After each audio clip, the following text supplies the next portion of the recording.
Guys, aduh, gue lagi kerja ini sebenarnya, cuman kemarin menggelitik sih, ada kabar sosok yang menyindir pernikahan Mas Kaisang, Mbak Kerajaan Inggris katanya, bahkan Mbak Kerajaan Jogja dan Solo.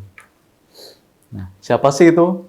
Nah, kita flashback nih ke belakang. Kalau teman-teman di masa kecilnya pernah disuruh papa mamahnya nih atau orang tuanya, adik, kalian harus makan cabai yang pedes supaya ngomong kalian tuh lancar nanti.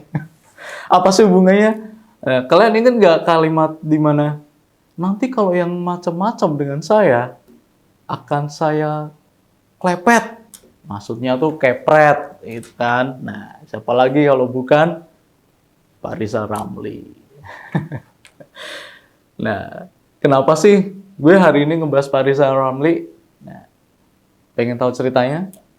Kita bahas yuk di Oppo Wiki. Opini politik terkini bareng gue Tiko Wesaputra. Stay tune.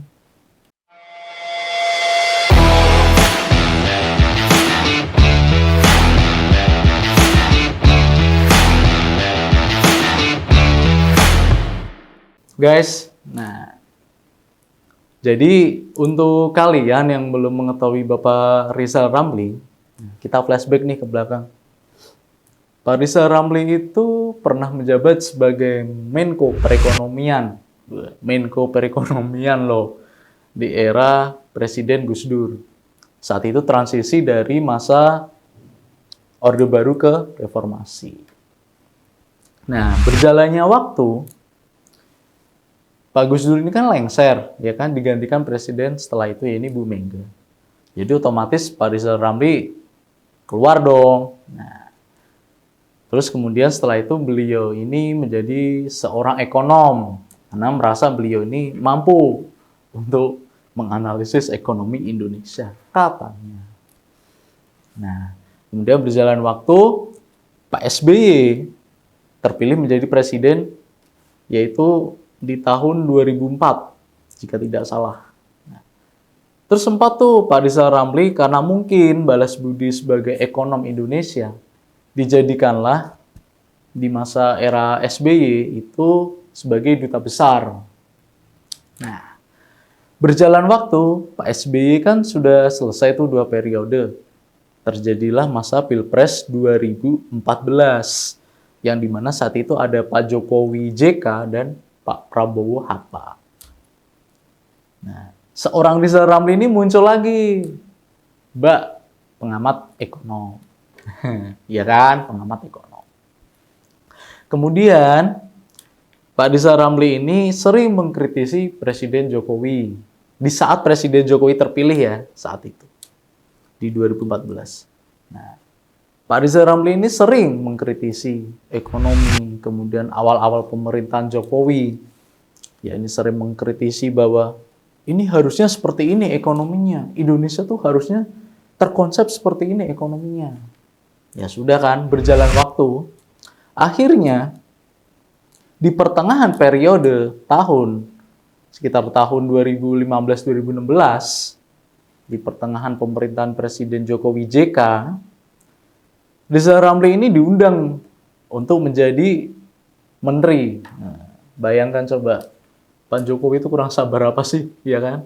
Sering dikritisi, kadang juga ngawur ngomongnya. Akhirnya, yaudah jadikan menteri. Gak main-main guys. Menko Marifest, ya kan, maritim, investasi. Tapi ditambahin sama Rizal Ramli, minerba, mineral batubara. Nah, sudah tuh berjalan waktu. Ternyata di saat rapat paripurna menteri, kemudian ada proyek menteri satu dengan menteri lainnya, ini Pak Rizal Ramli ini selalu berseteru, ya entah itu dengan Bu Susi, yang kala itu menjadi Menteri Kelautan, kemudian Bapak Sudirman Said yang kala itu menjadi SDM menggantikan Pak Jonan ya. Atau mungkin setelah itu Pak Jonan lagi. Nah, kemudian sempat berseteru dengan beberapa menteri yang terdekat dengan Presiden Jokowi. Termasuk Pak Luhut. Ini sempat nih berseteru dengan Pak Rizal Ramli. Nah, Pak Jokowi ini kan tipikal orang yang nggak suka banyak ngomong, yang penting kerja gitu loh. Nah, entah nggak tahu kenapa ketika Rizal Ramli dipercaya Presiden Jokowi untuk menjadi Menko loh. Kenapa bukan mengkoordinasikan beberapa menterinya gitu loh, tapi malah membuat ribut. Nah, akhirnya kena reshuffle oleh Presiden Jokowi, ya kan? Bahkan di periode kedua pun juga Rizal Ramli juga hanya sebatas menjadi pengamat ekonom, ya sama seperti halnya oposisi. Harusnya sebagai seorang oposisi ini kan memberikan pandangan atau memberikan analis itu yang open mind untuk pembangunan Indonesia berapa jangka puluh tahun ke depannya. Tapi ini enggak, padahal seorang ekonom loh. Tapi apa hal kecil yang dilakukan Presiden Jokowi? Dinyinyirin, semua dinyinyirin. Nah, kenapa sih gue bahas ini? Ada keterkaitannya kok dengan pernikahan Mas Kaisang dan Mbak Erina. Jadi, Presiden Jokowi sebelum pernikahannya Mas Kaisang dan Mbak Erina, itu sudah mengundang Rizal Ramli ini untuk hadir atau datang di acara pernikahan Kaisang dan Erina. Ya kan? Sudah diundang tuh. Tapi Pak Rizal Ramli ini nggak hadir. Nggak tahu alasannya apa. Ya kalau sibuk nggak apa-apa lah. Oke, seperti halnya Hotman Paris. Sibuk karena orang tua atau mertuanya itu meninggal dunia. Jadi diwakilkan oleh anaknya. Itu kan lebih bijaksana dong. Sudah nggak hadir, ya kan? Nyinyir lagi. Nyinyirnya apa coba? Katanya sih, pernikahan putra Presiden Jokowi ini seperti kerajaan Inggris. Seperti kerajaan Jogja dan Solo. Padahal pernikahan Presiden Jokowi dari awal Mas Gibran sampai Mas Kaisang.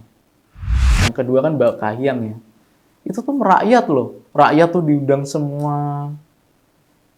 Pasti juga ada per jamnya kan. Rakyat misalkan di kota mana itu hadir semua.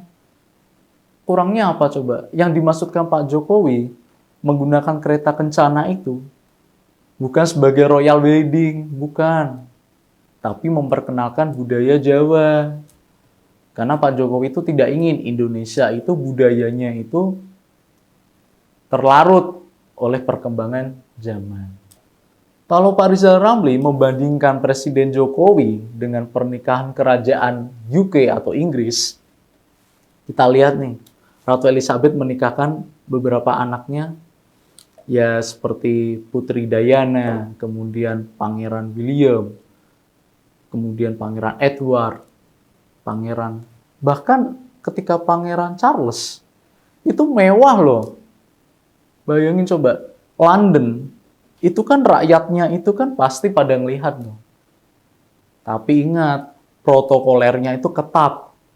Ya, dari sepanjang di London hingga daerah Chelsea, di pusat pemerintahan kota London, bahkan di City of London, Buckingham ya, itu dijaga ketat. Bahkan rakyat mungkin bisa melihat rakyat London itu, tapi tidak bisa mendekat. Tuh, coba bandingkan dengan Presiden Jokowi kemarin barusan Mas Kaisang dan Mbak Erina. Rakyat sedekat itu loh.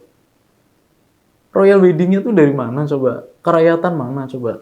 Pak Jokowi atau Ratu Elizabeth? Ya beda dong.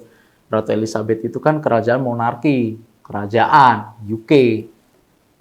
Nah, sedangkan Pak Jokowi ini kan presiden. Dan Indonesia itu kan menganut sistem presidensial. Harusnya Pak Rizal Ramli sebagai pengamat ekonom juga yang bijak dong dalam memberikan masukan, memberikan komentar. Ya kalau Pak Rizal Ramli bisa hadir, yang penting hadir aja gitu loh. Ya kan? Oke, untuk konklusinya, terkhusus Pak Rizal Ramli, ya namanya pernikahan, apalagi anak bungsu seperti Mas Kaisang itu kan, pasti ya Pak Jokowi ya terharu, bahagia, karena itu kan anak paling bungsu, anak terakhir. kalaupun istimewa dari Mas Gibran atau Mbak Kahiyang itu wajar, karena anak terakhir itu kan ya anak yang istilahnya paling disayang dong, orang anak paling bungsu. Ya kalau kereta kencana, kemudian iring-iringan dari Loji Gandrung ke Pura Mangkunegara, itu kan Pak Jokowi itu ingin memperlihatkan bahwa ini Indonesia gitu loh, ini Nusantara. Kita ya Indonesia, kita tuh bukan India, kita bukan Arab, kita bukan China. Bahkan kita bukan negara Inggris ya kan. Ya ini Indonesia, asli Indonesia gitu loh.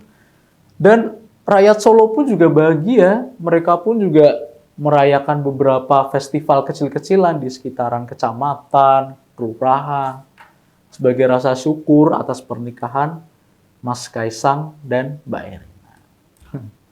Jadi untuk Pak Rizal Ramli, daripada nyinyir terus, apalagi Pak Rizal Ramli ini kan ekonom.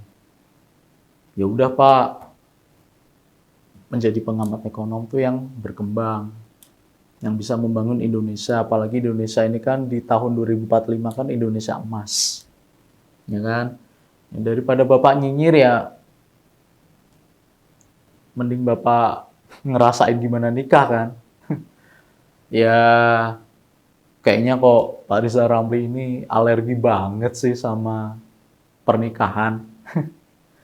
Sepi ya Pak, jomblo. Oke, cukup sekian dari gue Tiko Saputra di Oppo Iki. Opini politik terkini. Dah.